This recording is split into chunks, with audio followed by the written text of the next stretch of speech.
Welcome to Podtendo, a Nintendo podcast, where they analyze, reminisce, and replay the glory of old Nintendo games.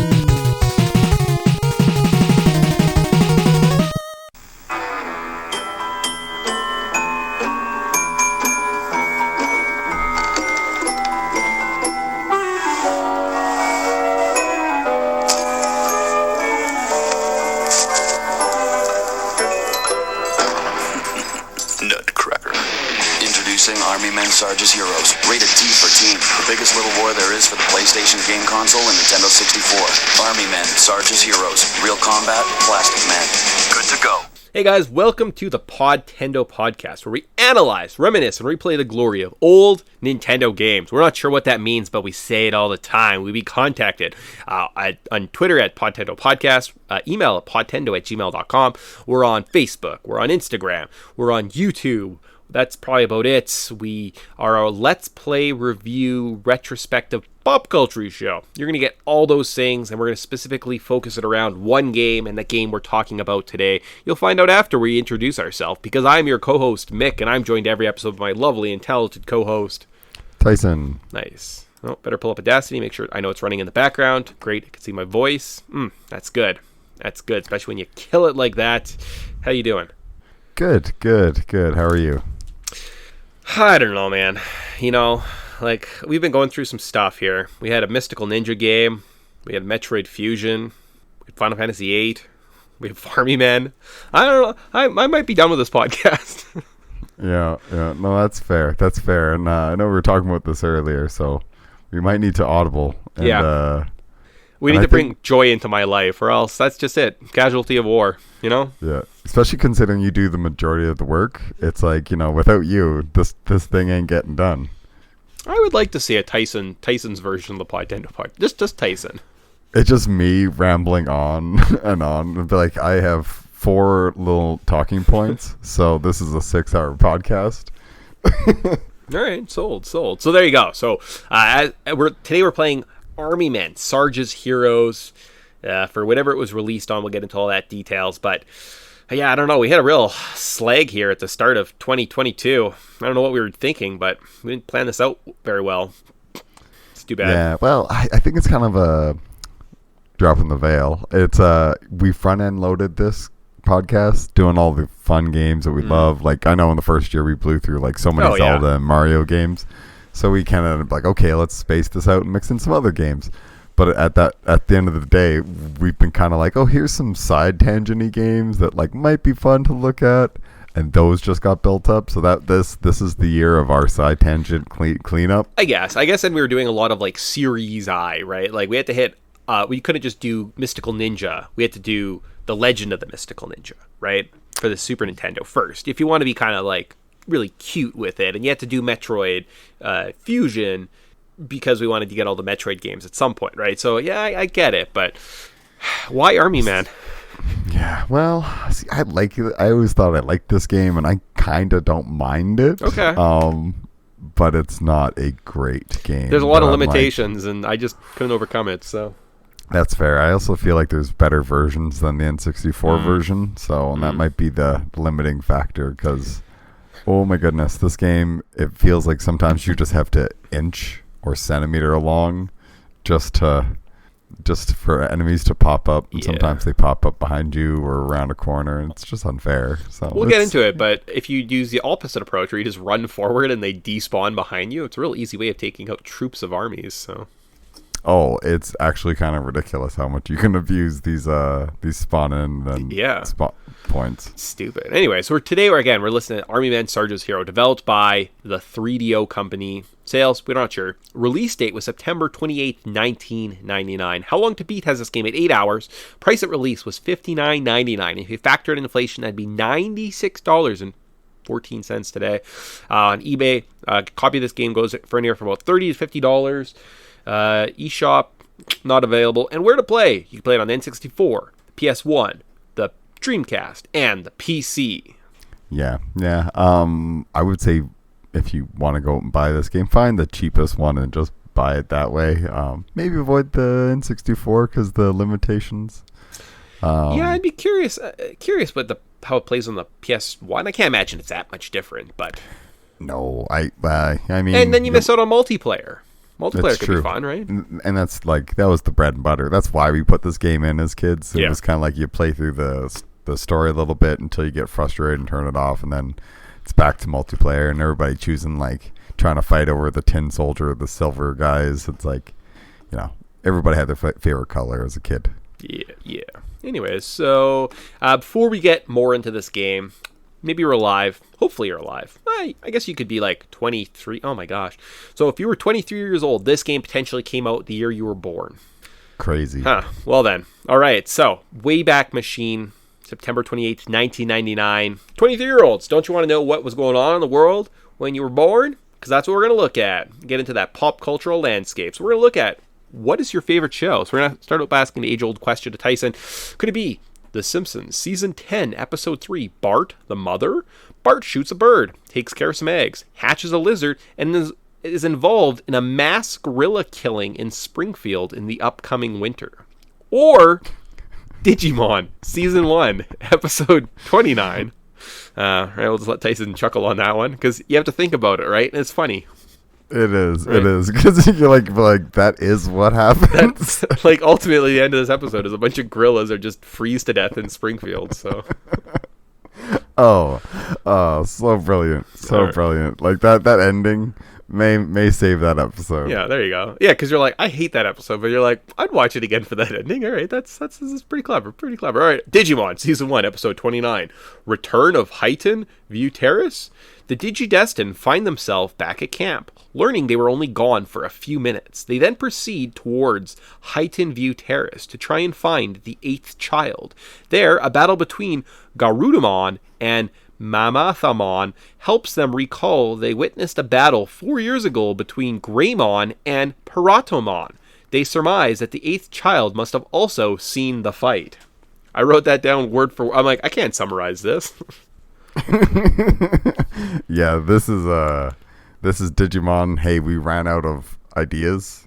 So, but we still need to keep printing money. So I think I gotta go with The Simpsons on this one. Plus, like, I mean, your summary is just hilarious. So, the mass gorilla killing's just that joke. You won the $1 million. Take my money. What's what happens?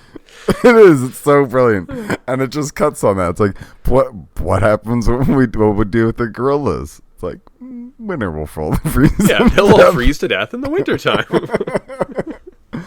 And thus the problem is solved. Solves itself, so that's perfect. All right, good job, The Simpsons.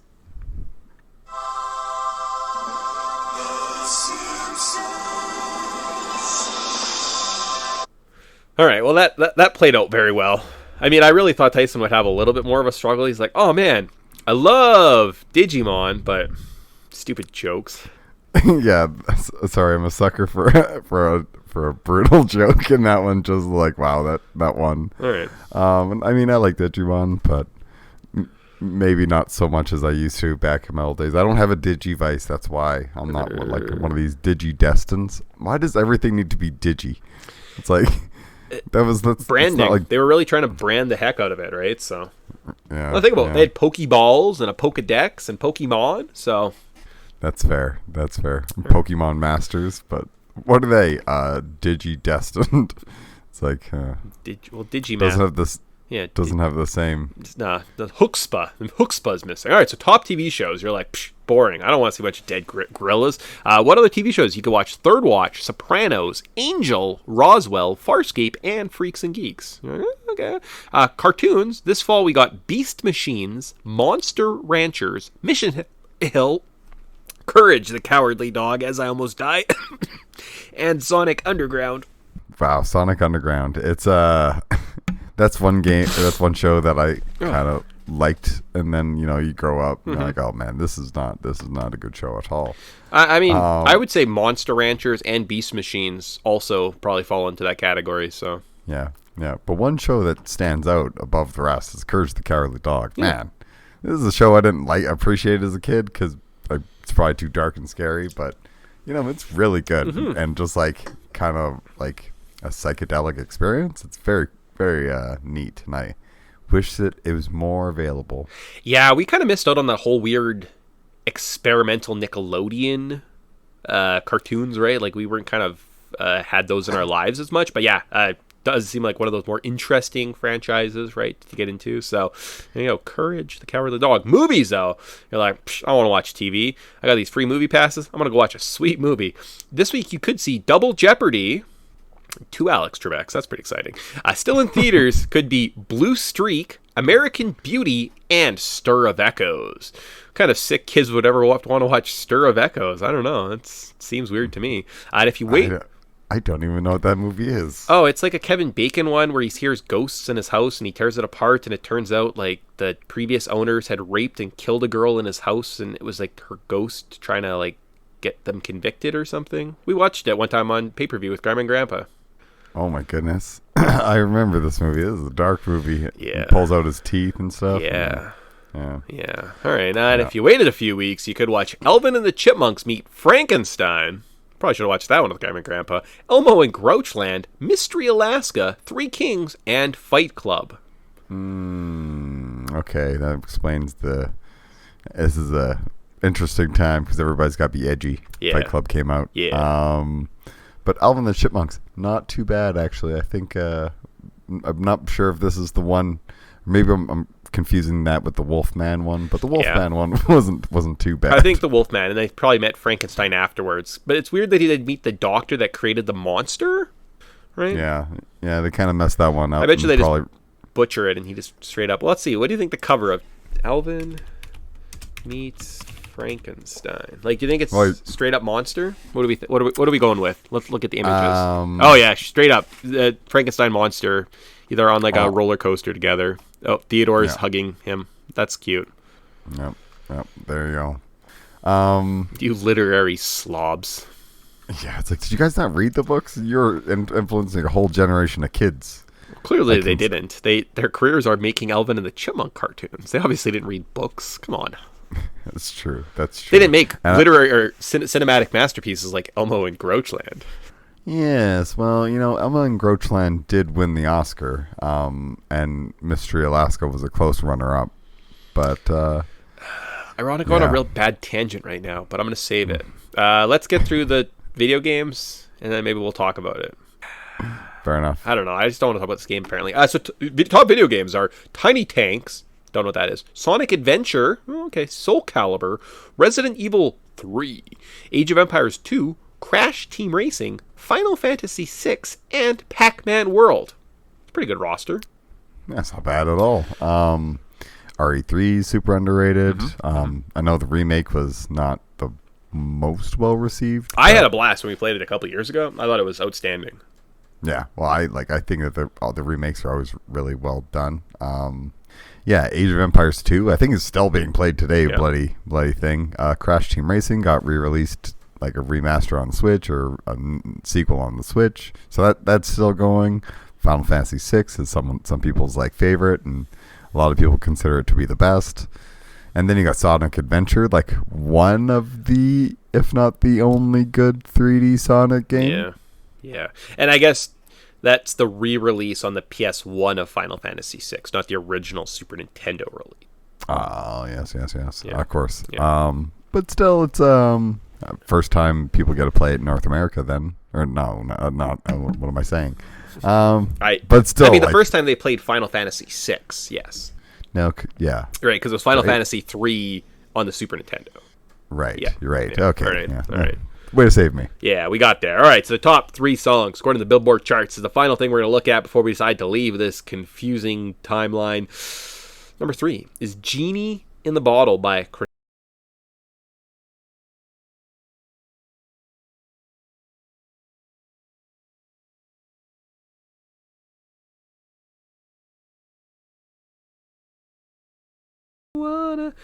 Was the music video for this just like her in a cafeteria at a school singing? No. I think she's on a beach. Oh, okay. That makes more sense. And it's like tiki lit. Okay. And stuff.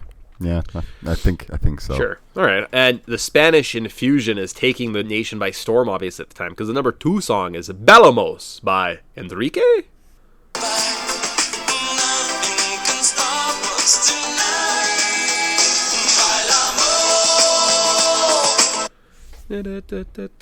Bailamos. Yeah. Is this the song that made Enrique Iglesias break out? Maybe? I don't know. Potentially. Potentially. He might be dating Jennifer Love Hewitt at this point, if I'm not mistaken. Huh. Why do I know that? No idea. You were just like really into Jennifer Love Hewitt. You're like, well, now I never have a chance. She's with a handsome Spanish man. How am I supposed to compete with that? Yeah, I'll never be Enrique. Ah, man, that sucks. But the number 1 song that doesn't suck is Unpretty by TLC.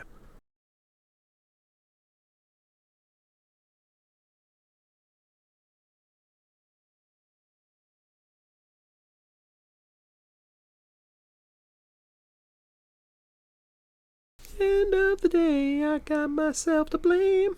I'm just tripping. All right, there we go. Cool. Classic. Good stuff. So that's it. So do we want to live back in this time frame? No. Yeah, it's pretty rough. Yeah. I went waste. Like, I realized my Simpsons joke was really funny, but I don't think it was like funny enough for us to like go back to this time. No, it's funny enough to hear the joke, laugh at it, Yeah. and I'm like, I don't need to even go back and rewatch this episode. And like, it's not really yeah, worth the joke. it'll be funny enough because Tyson, we recorded this so far in advance. When Tyson actually listens to this in person, he's gonna have another good chuckle about it, and he'll be like, oh, I thought that was that funny. But you know, good times.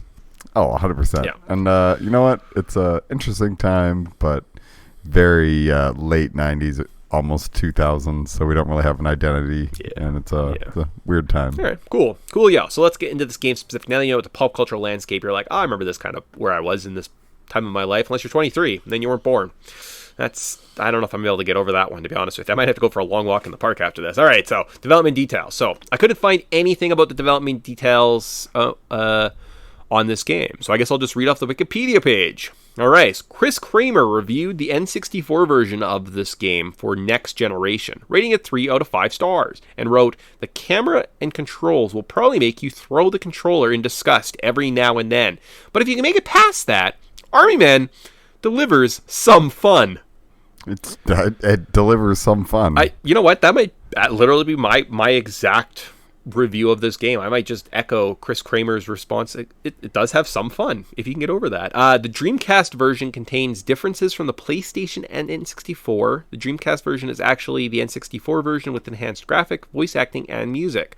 The Windows version.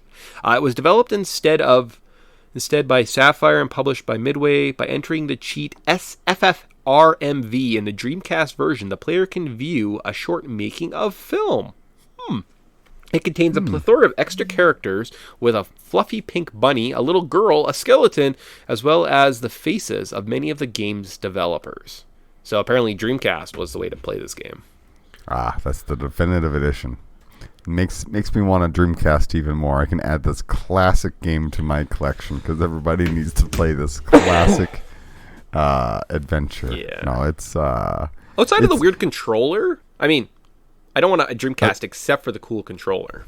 Yeah, and their memory cards were pretty cool. They had that little like slot where you could see them. That was pretty cool. Yeah. There's a lot of fighting games that I want for the Dreamcast. Plus, it's the last Sega console, so it has this like memory in my mind. Plus, it's like that sweet white. A lot of cool things about a Dreamcast. I could talk about that for a while. But one thing is, so this game was developed by 3DO, the people that made the 3DO console, which we all know is pretty, well, if you don't know, it was a very, like, it bombed as a console because it was super overpriced, and it was not great. Didn't have a deep library of games, and a lot of them were just FMV games, so a lot of it was just, I can't even remember any of them off the top of my head. There's like, it wasn't a great console, and you have to like daisy chain controllers because there's no controller 2 slot. I think they were sold like by many different providers. So like there's a Panasonic 3DO, there's like an RCA 3DO. So it's like this really random console that seemed to have came out of nowhere, and that failed. So they just stuck to making games. I think they eventually came the people that made like golf games and stuff, but I could be mistaken. I haven't read up on them. But I just remember them for that failure of a console. Interesting. I'm looking at these game or Dreamcasts, like $300 you could get one. There's one right now that's like it's Japanese only. That's too bad. Yeah. The funny thing about Dreamcast consoles, because they're $240, $270 in total. You get box. I just check Kijiji every now and then, because like literally every so often, if you go on Kijiji, there's just someone selling it locally, and you're like, these consoles are around, like unlike the Saturn and stuff like that. Like, you just keep your eyes open and you'll find it. I'm not in a rush. I have a long life ahead of me, and I'll eventually get one. Right. I'll never use it. It's just gonna sit on the shelf. Nice. All right, so on to the controls of this game. I read all 2 paragraphs. Good job, me. Controllers. So you move around with the directional stick, and the camera follows you. Z shoots. R aims. A is your action button. B is you scroll through your weapons, and C does some weird moves. Great. Yeah, it's like you're strafing and stuff. But it's not really strafing, because you just like strafe kind of like awkwardly 7 steps, and then like the other way. Yeah, it's not great. Yeah, no. It's the controls needed to be revamped. Yeah, for sure. Yeah, this is like they made this game early 3D gaming, even though 3D gaming's been around for a couple years, and they just didn't care, I think. Yeah. I have a few ideas on how they could have fixed this game and made it a lot easier, but we'll get to that. All right. So on to our first memories. So I definitely recall playing this at a friend's house. Possibly it was a rental. I played through the first 3 levels. I recall the bathtub level and not being able to get through it, which is really sad because that bathtub is really simple. And possibly played multiplayer. And that's about it. Yeah, those seems to be about the things that stand out in my mind. Like definitely a rental. We weren't like huge like army or shooter or fans or anything like that. So this game wasn't really on our radar. It was more of like I played it when I was at my friend's house and just kind of stood out to me because I always seem to remember having a good time, and I think I remember the second one a lot more than I do the first one, and I think that's where a lot of my memories come from. So I'll have to do some research on that one, but it's like an okay little title. If you got this as a kid, you probably wouldn't be too upset at all because it's got like an okay little campaign with a story to it, but it's looking back on hindsight, it's pretty clunky. Yeah, Well, again, we'll get to it, but let's get through the actual game itself. So the story. So the plot starts out as the Tan Army is invading the Green Army base. Sarge rescues Colonel Grime, and they evacuate the base in a helicopter. In the game, Sarge discovers portals that lead from the plastic world to the real world, and the Tan Army is getting weapons of mass destruction from the real world, toys and ordinary objects, example, magnifying glasses. Throughout the game, Sarge rescues commandos of his own unit, Bravo Company. Sometimes they are in Tan bases, and sometimes he has to go through portals to save them from the real world. To avoid the destruction of the Green Army, Sarge must destroy the portals and stop Plastro. Yeah, this has a lot more of a story than I think that this game needs to, but it's nice that it does kind of have a little bit of a story. Sarge is kind of a pretty generic character, and we also get to meet, our love interest of Vicky. Vicky. Who's the only girl in the game, but is a major character in the story. Yeah. So it's... And, is real. Like, everyone else is just an army man. Like, they just look like little green soldiers. But, like, Vicky's, like, a normal person with just green hair and boobs. So, it's kind of weird. Yep. See what the developers were up to. All the dudes look the same, green, and then girl tank top showing cleavage and, like, ponytail. Yeah. And makeup. So. Yeah. And I'm like, oh. And her picture's, like, everywhere for some reason. Yeah, she was very part of the branding. But I also feel like... I have a theory about that, and we'll get to it later. So, cool. So, level 1, attack. Your base is under attack by the Tan Army. You have to run to a bridge and avoid most of the Tan soldiers. You trigger a cutscene, and then you have to proceed with another soldier to a helipad. Oh, okay, interesting. So, I ran around and explored this area, but I didn't really find anything out of the ordinary. There's a tank at some point, but I think I just ran past it. Yeah. If you take your time and go really slow and methodical, it kind of can make your life a lot worse. Yeah. And it's a weird kind of like if you're playing modern shooters where like you don't really want to leave cover and you're always trying to like go from area to area. This game, it's like, nah, if there's a tank, as long as it's not staring directly at you, you can kind of just outrun it. Or there's people that have bazookas, you can kind of just like strafe around them and they'll just miss you because they'll slowly turn to hit, like fire at you. They'll see you, there's a pause, and then they shoot. So as long as you're not standing still constantly, you tend not to get shot. But it's neat that it's like you're the Tan Army is attacking your home base, and you got to save everybody and like kind of get out. So it's I think that there's a little like training sequence where you kind of run through like a little obstacle course, and you got 90 seconds to do it, and it's pretty basic, but it gets you familiar with the controls. The controls, I should say, are like just a start. They're kind of like tank controls. Yes. With a hybrid of like first-person aiming. It's kind of confusing, but it gets the job done if you're careful, or if you just want to run around. There's auto aim for that. Yeah, that's what I found. I found the best was just, and also your gun never runs out of ammo. You have a machine gun, and you have 30 bullets, and if you run out of your bullets, you just get 30 more bullets. Oh yeah. So like, I just would constantly run and jump and shoot, and like most of the time my guy would like just shoot the guys in turrets and various enemies. So that's how I kind of dealt with it. Yeah, unless somebody teleports like or like generates behind you or spawns behind you, like or behind a corner, and they have like a bazooka, you tend to be fine. And there's like ammo and all sorts of different weapons, and health packs all over the place. And it's kind of funny when Sarge takes damage, his little icon gets all like chips taken out of it, like it's like he got like hole punched or shot, and it's actually like the little plastic it's taking damage. It's a neat idea. Yeah, there are some cute parts. So level 2 is Blue Spy. So you have to make your way through through a valley, a town, a house, and finally find a Blue Spy. I think I literally just ran through this area.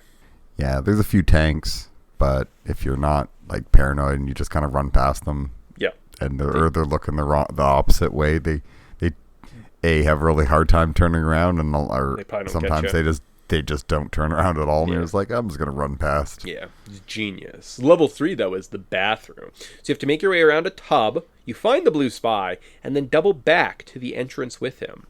I died a lot here. For some reason, I thought you had to like jump on the little bubbles and the ships and get across the tub. I didn't realize you could just walk around the perimeter. I think I died 12 times. Yeah, water instinct kills you. No swimming in this game. No. Do you even sink?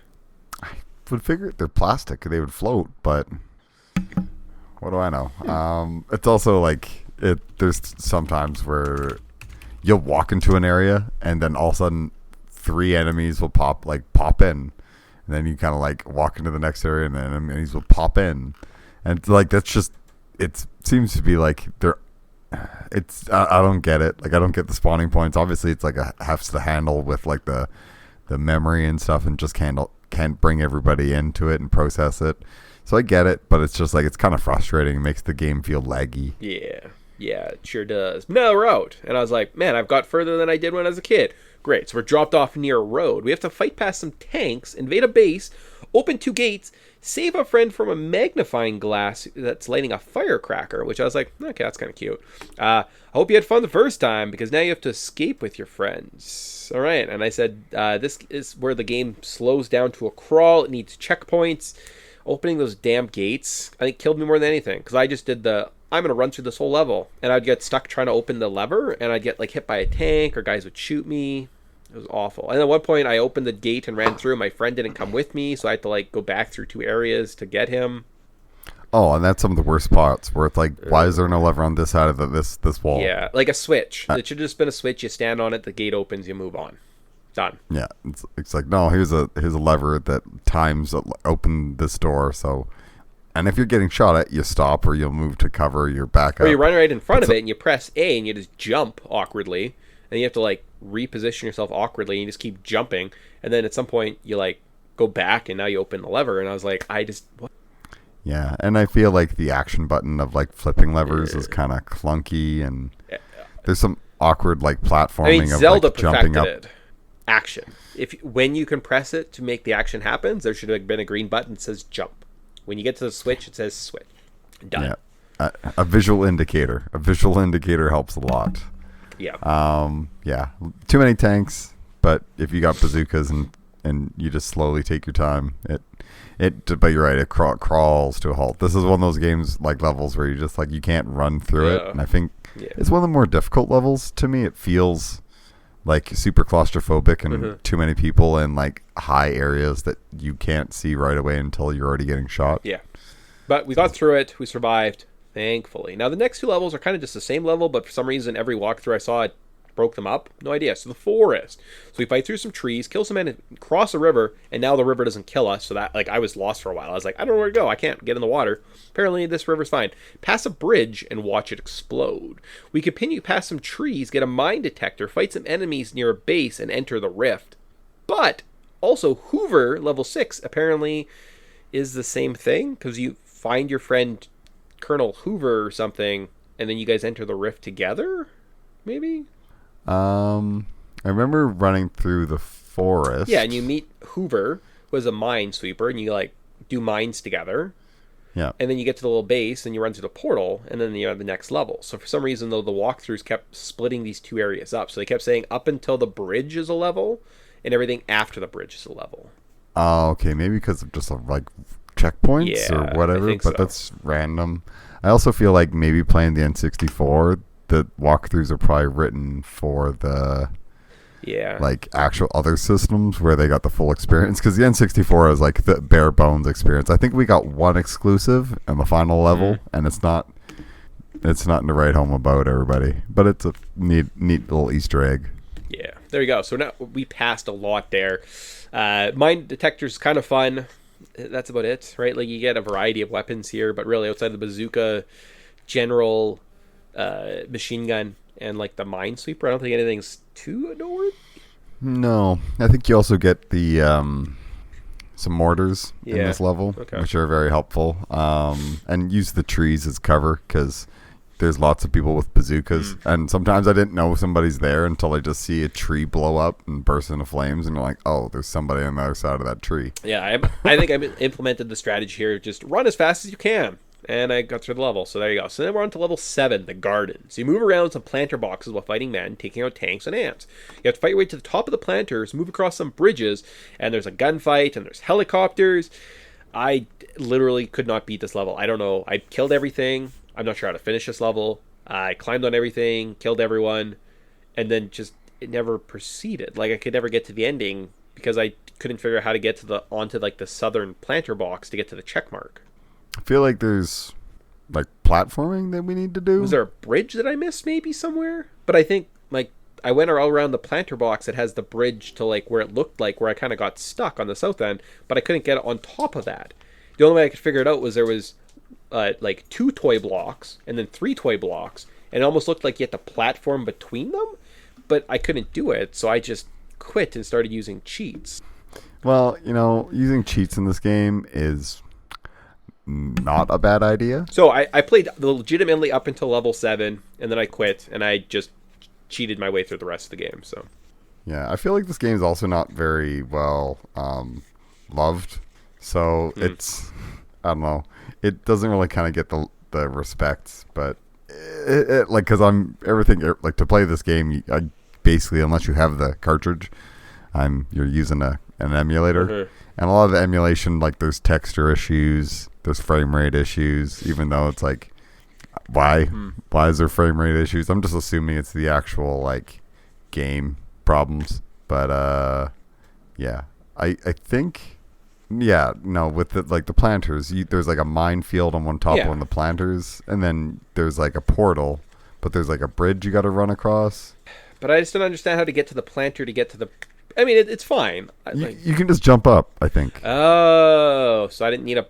Well, I was looking for a freaking platform, so apparently I needed to just jump. Well, all right, well, anyways, we're on to the next level. Did you like the garden? It's not one of the greatest ones. I think this game kind of gets a little long in the tooth at some points. Yep. Sure does. Yeah, and it's it's like pretty, like sometimes you have to go really slow and methodically, and all you want to do is just run forward and just like shoot people and have it be an action game. But it's almost like a stealth action game, because as soon as people see you, you can get owned in like 2 shots. Yeah. So yeah. Yeah. All right. Cool. So we're on to level 8. Sorry, snow. You have to move along an icy river. You get across a bridge, and you have to shut down an electrical fence. I could not find the power switch for this fence, so I just used a beat to power through. So that's fair. I think it's on the I know it's on the outside, but it's just like looks like a power bar. I found it later. I found one later, and I was like, oh, that's neat.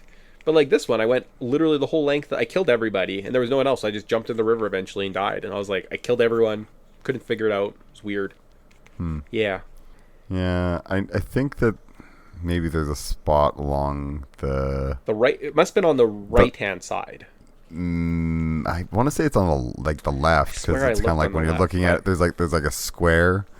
It's like a square in the top left-hand corner, and there's like a river in between, or the 2 sections. And I think it's on it's when you get across the river, it's on the left, if I'm not mistaken. Yeah, I went over there. It also could be like hidden in the, like you have to climb up the mountains awkwardly. I'm trying to remember now, because like there's a lot of times where I was playing this while watching TV. Yeah, so. I see. One of those. All right. What did I say? I said nothing. Okay.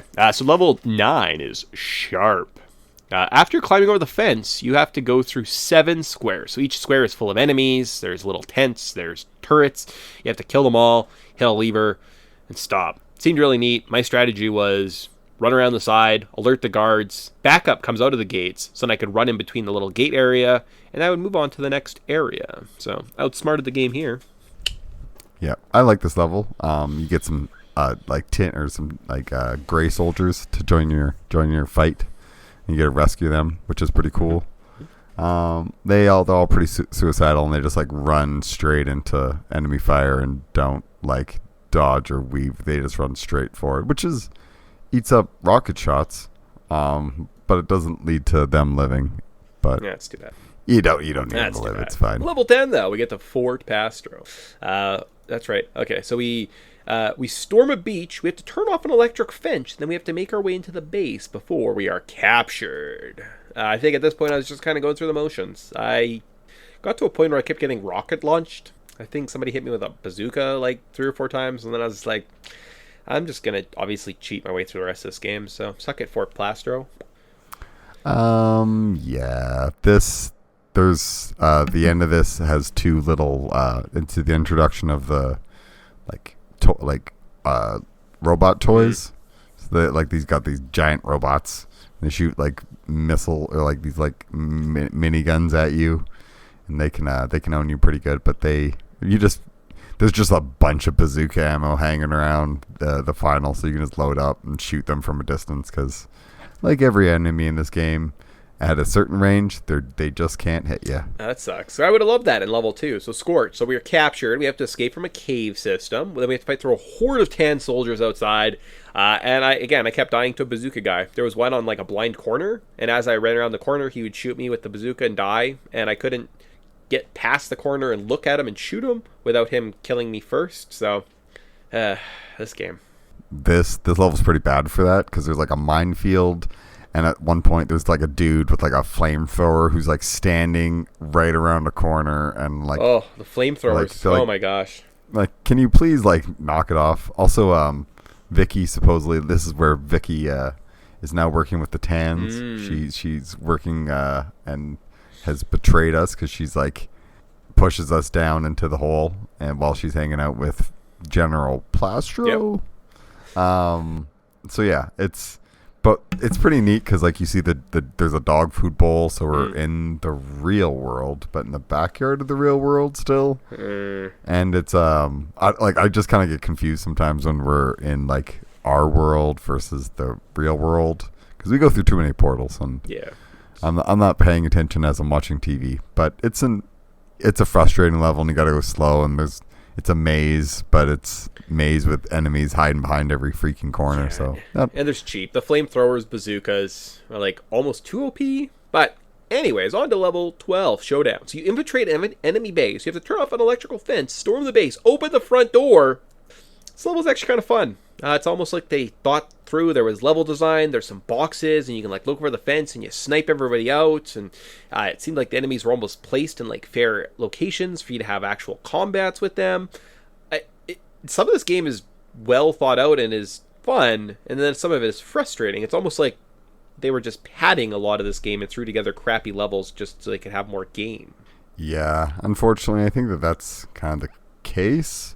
Where I think that's where the second one stands out better. This seems to be like a really rough 3D game, but it's interesting. Like I think maybe this might be the one. No, this is I think that this game has good spots and bad spots, and unfortunately, the bad spots is just it's literally like platforming and enemy placement.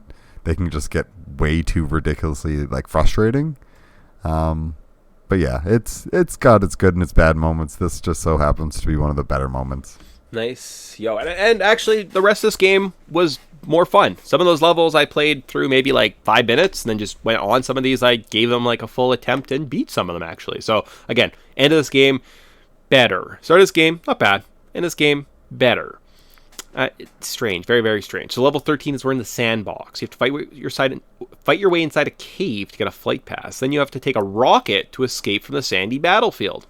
Also, kind of a fun level. You know, there are maybe there was like a multiplayer level because it kind of feels like maybe I played this before in a multiplayer part, but I don't know. It's kind of again interesting, unique. I like it. It's like like a bunch of sand castles. It's like a really elaborate sand castles, and it's got like pillars for hiding, and there's helicopters, and it feels like a very like this is a good example of like what you see is what you get. It's a big open sandbox with like courtyards and stuff, but it's just all made of sand. And I don't know. I think the aesthetics are really neat, and it's a good use of I just like the idea like army men in sandboxes. Like this is where it all like began. 100%. So it has to have a level in here. No, it's perfect. So then from the rocket we fly up in the air and we drop ourselves into the kitchens. We're on the counter. We have to make our way around some cereal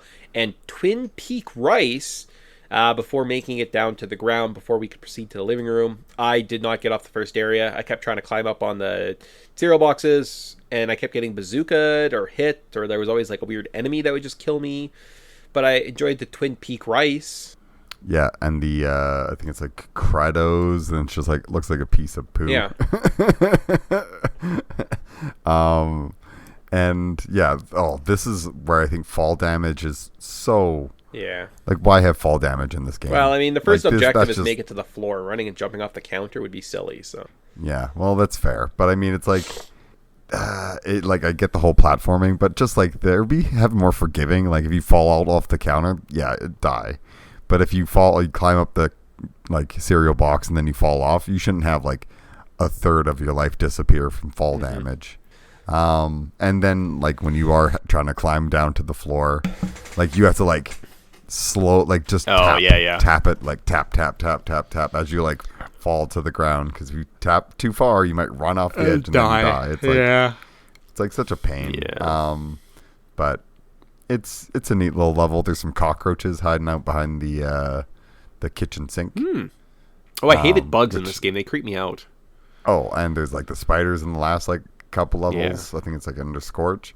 It's they're the worst. It makes you want like, but I'm glad I get a flamethrower so I can just light them on fire. Nice.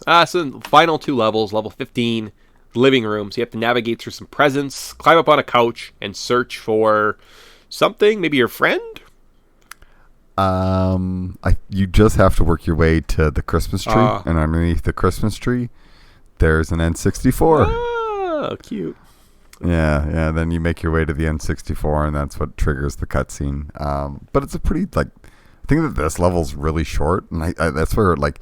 I feel like the layout and the order of the levels are super uneven. Like the difficulty early on is really hard, and then like these later levels are kind of like a cakewalk. Where sometimes you'll walk around a corner and there'll just be a dude with like a shotgun or like a like a mini gun or whatever, machine gun, and it just like doesn't do a lot of damage, so you're not like instantly getting blown away. Because in the earlier levels, it was like, here's a bazooka guy every fifth or every third enemy, and like in this one, it's like here's every 10th. Yeah, no, it definitely speeds it up, unless you don't want to mitigate that the hardness of this game. And then you just give everyone bazookas and flamethrowers, like at level 16, way home. So you have to climb out of a bathroom. The soldiers here deal a lot of damage. So there's a random flamethrower spawning enemy that's really hard. You can climb on some boxes and try and get him to spawn to kill him, but more than likely, he's going to spawn and burn you to death. And then there's a bazooka guy that's just chilling, ready to kill you if you don't snipe him out. So it's good times. And helicopters show up, and you have to climb up, and then there's more bazooka and flamethrower guys on the sink. It's the best. And the actual like vertical climbing, like it's kind of a small level because it's like the bathroom, but the vertical climbing up the bathroom like area is the sink area is like you're climbing on slivers. You can't aim sideways without almost falling down and taking damage and dying. And as you're climbing up, I think there was like a jump. And I found when I was on the little cupboards, because you have to like knock out the bottom cupboard with a switch, and then you kind of climb up the cupboards to get to the top. If you like jump, you like grip onto the edge and pull yourself up. But yeah, like if jump didn't work, essentially you were just gonna fall to your death or like clip through or like end up on the ground, and dumb. Yeah. Well, and then you take fall damage. Yeah. And you're like, ugh. And it's nice that there's lots of health care kits, so you need them when they're there, but there's also like awkward ledges where when you're trying to jump up, the ledge you're trying to jump onto overhangs the area you're jumping, so you jump into it and you just fall down, and you're just like, why game? Why you do this? Yeah. But now we ended it, assuming you get to the finale of this, and you rendezvous with Vicky, who's now a good guy apparently, light a fuse to a bomb, are pinned down by Plastro before a puppy dog attacks him, and we escape through the portal. Hooray. Yep. That dog who's like made a couple appearances. But yeah, it's and you have two of the most awkward kisses with Vicky, because he just picks up her head, like literally puts his hands on either side of her head, picks her up, like literally lifts her up off the ground, and she's just like dangling. Yeah. Kisses her and like drops her again. You're like, what's the animation of this? I mean, because I skipped around, I don't really understand the story. So like Vicky was working for Plastro, but then she double crossed him. Yeah, so she went undercover and was basically like, hey. And then we save her, and like we do something at the end, and we blow up all the portals except for the one that we find in the doghouse at the end. Yeah, but we were blowing up all the portals all along, and that's kind of what the Green Army has been doing. So we'll go through an area, and once we get through the portal, then we end up blowing it up. So like it's kind of confusing, but yeah, like Vicky ends up trying to be like, goes undercover, and like we end up assuming that she defects, but she ends up saving us, and then essentially like Sarge would have lost almost Plastro except for the dog showing up twice. But it leaves us on a very cliffhangery ending. It does have question mark after the end, so we'll see. Yeah, wonder what happens. Wonder what could happen. So current thoughts. My first note, pass. It's not a good sign. This game did not age very well. I would be against playing multiplayer at some point. But maybe I should look into the PS version just to see if it kind of works a little bit better, right? Level design had its moments, right? There was like some ups and some downs. There was tons of cheap enemy placement. Missions were too easy or too hard. Controls are some of the worst actually I can recall. Like really bad, really bad. Maybe it would play better instead of an analog stick on like a D-stick, right? Like the D-pad on like a PS1 controller potentially. And I could not see myself returning to this series. Yeah. It is what it is. I think it's the first one. It's a little rough. These N64 titles can be like that.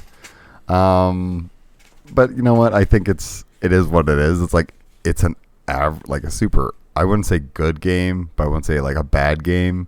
It has some ambitious moments. It's kind of frustrating at others. If you kind of enjoy like Army Men games, but you want something like a lot more PG friendly, I think this kind of fits that. But yeah, it's like a 5 or a 6 out of 10. It's like super average if you're being generous. Yeah, I would love to see what the PC one is with maybe like, I'm sure somebody modded in proper controls where you can use this where it's a little bit more fluid and not so clunky.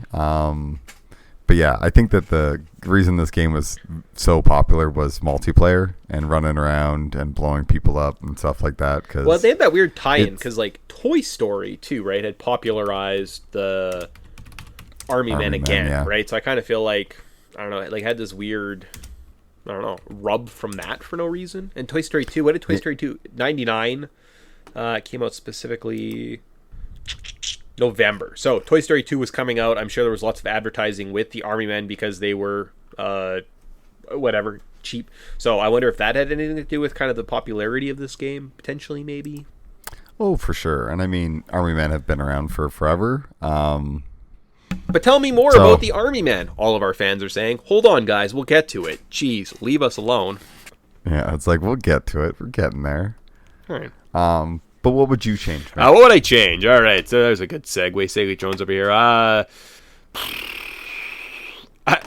would force everyone who likes 3D shooters to play this game. The appreciation everyone would have for just where first-person shooter games are would be great. So that I would make this requirement. Like before you play any Call of Duty, BioShock, you have to play this game first and be like, guys, this is where like 3D shooters almost started. So yeah, I think that this game, the platforming is kind of the frustrating part. Yeah. Whereas if this game was a first-person shooter and not a 3D person shooter, and with like less emphasis on platforming and stuff, and more of just like corridor shooting, maybe that's a problem because it's a third-person shooter. It's not a first-person. Yeah, like I think that this game would play better because then sometimes when you're standing, you would be able, like you just be like, if you're open to it, yeah, like if you're getting shot by somebody, it's a lot more easy to see that. Where if you're like staring at it, sometimes you get shot from behind a wall and you're like, I don't even know where I'm looking. Yeah. Well, it's just as I'm running through my head, I'm like, other games. GoldenEye, better first-person shooter. Turok, better first-person shooter. Shadows of the Empire, better third-person shooter. So those games exist. I don't know why they... Or Jet Force Gemini. Yeah, I don't know why they struggled with this one. I think because the people who, like 3DO game developers were doing weird stuff at this point. Okay. Like the console, I think it just failed like 3 years before this. Jet Force Gemini came out on October 11th. That's, what is it, 30 days? 13 days after this game was released. Yeah. So like, and you compare that level of polish and like fluidity of games compared to this, where it's just like, these are tank controls. So, all right. Well, I think it just like shows the difference in developers. Where 3DO's not quite there yet, which is why I think the second one just seems like it's probably a better game. And I know it's a lot more lighthearted, so it's very like jokey. And then it's the third one that gets really dark. Oh, gotcha. All right. Where it's like everybody dies. That's too bad. That's too bad. Yeah, but all those characters that had such character development as not Vicky. Hoover. Not Vicky. Okay, all right. And then finally, are you buying it? So Vicky, speaking of Vicky, is the only human-looking character, so she'd be sexy. Because video games are for boys?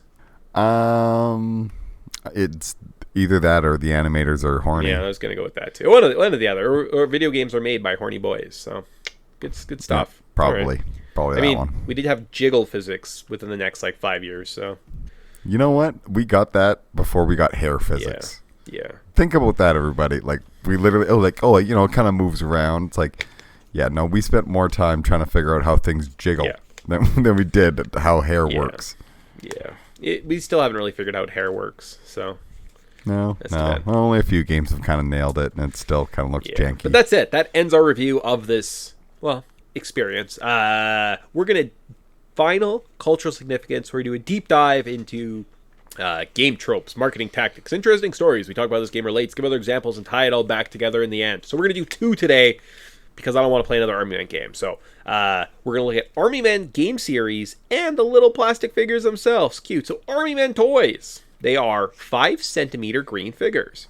They are dressed in military attire that is distributed in the 1960s. There are 12 variations: rifles, machine guns, pistols, grenades, flamethrowers, mortars, bazookas, binoculars, scouts, minesweepers, rifles, or sniper rifles, submachine guns, and radio men. They were created by Bergen Toys and Novelty Co. in 1938. Production was stopped in 1942 for some reason. They returned to the shelves in the 1950s due to the increased use of plastics. In 2011, Time magazine said Army Men were one of the top 100 toys of all time. They were used in the 1995 Toy Story.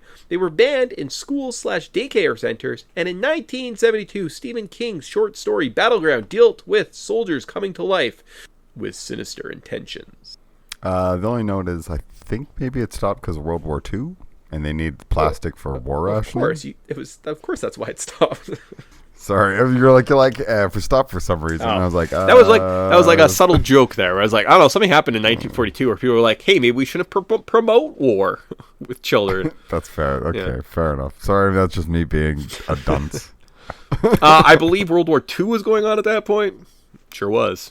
Like, thanks, genius.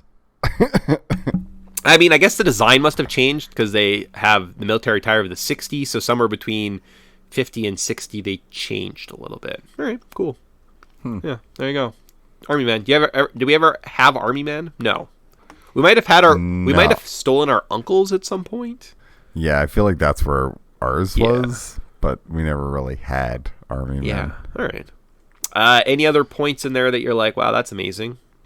No, they're a neat little toy that, like, I mean, I think this is kind of, these things have gone away. Like, I don't even know if you could even go to a dollar store and get Army Men. I'm sure you probably could, but I feel like it's probably one of those things where it's like, we don't want to promote violent toys anymore, so they probably just don't exist. Well, let's find it. Let's go to our old friend Amazon and see what happens if we type Army Men.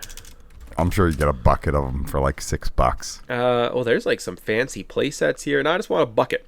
Oh yeah, here we go. 100-piece Army Men, $19. It'll be delivered to me on Tuesday. There you go. Well, now we know Mick's gonna become a big Army Man fan because this game moved him. Apparently, but they're all green. I want the tan soldiers. Can I get tan Army Man tan? Because I like Plastro because he's a play on Castro. Oh, there are tan ones. Huh. Son of a gun. Yeah, those are the bad guys. That's what we gotta have. $30, and I can get it tomorrow for 100 pieces, and includes both green and tan. You know what? You'd be a fool not to do this. Take your $17 for your loose card of X-Men. I already spent that. I should have invested it. I should have invested in the plastics, and it would have appreciated in 2 weeks enough that I could have bought this. Yes. Well, everybody knows the most collectible toys are 100-piece Army Men sets that come in buckets. Yeah. Oh, does it come in a bucket? Oh, yeah. Sure enough, the little boy's got... Oh, it's like a bag. Oh. Huh. All right, well then. Well, no bucket, no deal. No bucket, no deal. How about Army Men game series? Let's look at this. So there are, much like the Great Gomon, 22 games in the series. Did you know that we had covered two of the most popular game series between this and Gomon almost back-to-back months? That's insane. Yeah. And like these are games that we just don't even think about even existing anymore. So Game Boy Color had 3. Okay. PlayStation had 10. Unnecessary. All right. PC had 1. Game Boy Advanced had 2. Now, some of these were like multiple ones, right? So, like, I counted the PlayStation. Anyone that was on the PlayStation was on something else. PlayStation got credit for it, apparently. Game Boy Advance had 2. PS2 had 3. And there was 2 mobile games. That's crazy. So, what are these called? Army Men games. Because I know there's, like, the Army Men Air Combat Army Men, then there's the Sarge's Heroes, then there's Army Men. Yeah, there's some like real-time like War? This guy's selling 3 of them. The Sarge's Heroes, Air Attack, and Army Men 3D for $70. Yeah, that's a bit much. It's an interesting franchise. I think that it's kind of like maybe not as popular in Canada, probably more so popular in the States. Yeah. With their patriotism. And that's the Canada collector's being edition. very, like, $150 for the Army Men Gold Collector's Edition, which includes Army Men 3D, Sarge's Hero. No, I'll just buy the other one. I'll buy all 3 of them for, crazy. Yeah. Because they definitely tried to make this a franchise. Oh yeah, like a public domain toy that they just like ran to death. Oh, for sure. And they were like, I'm surprised more people don't do this. Find something that's public domain and be like, let's just make a video game franchise on this free IP. So, I'm surprised I don't see more of this. Or maybe because Army Men wasn't super successful. Yeah. It didn't pave the way. During its later years, the Army Men series was criticized by X-Play and Sean Baby of EGM for the frequency and declining quality of each new title. The official UK PlayStation magazine awarded 6 games in the series a score of 3 out of 10 or less. All right. Well, that kind of makes sense considering how many games they pumped out. Like 22 games in a series that was just kind of starting in 99 and is dead by 2015 probably. Yeah, that's what? Like that's... Yeah. Over a game a day, one point like something games. Only a year. Survivor So has made more content than this game series. That's brutal. Because what are they, like season 47? Something Survivor? like that. Yeah, I think they just like started calling them Survivor 45. Yeah, it's way easier instead of being like we're gonna call this the Maldives version. This is the Honolulu version. It's like no, just number it. We can't. We're going back to the same spots. Yep. Pretty much. So that is it. So thought this would be do a definitive Army Man cultural significance because I don't think we're going to play any more games in the series. So there you go. Yeah, no, it was a fun time while it lasted, but it's I think I'm good to be like, okay, no, I don't need to uncover them anymore. I don't want to play Sarge's Heroes 2. I'm sure it's better, but I just don't want to play it. I mean, if we're going to play a game series, speaking of games, how come we haven't played Tony Hawk yet? That's what everybody's really asking about. I feel like there's a certain Need for Speed. I feel like there's a certain kid, or like what's that one called with the clown and it was like Cars? Oh, I don't even remember. Twisted Metal. That's like Twisted Metal, Sarge's Heroes, and Tony Hawk were on a lot of young boys' shelves in 1990s. So. Yeah.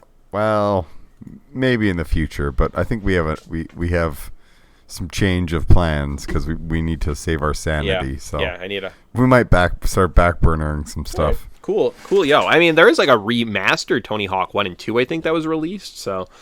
All right, now I'm going to be really excited to play Tony Hawk. All right, anyways, that is it for this show. Numbered show. We're back with X-Men and then our Audible game in a month. Tyson spoiled it at one point. He referenced it, so if you're paying attention to this podcast, you actually know what's coming. Oh, you better know what's coming. Yeah. Because that's a solid reference. Yeah. Cool. So with that, if winter is coming, when you're listening to this, make sure to keep your grill inside or they will freeze to death. Oh, 100%. Unless you have a gorilla problem, then leave your gorillas outside. Then they'll freeze to death. We'll wait for winter to come around, and they'll freeze to death.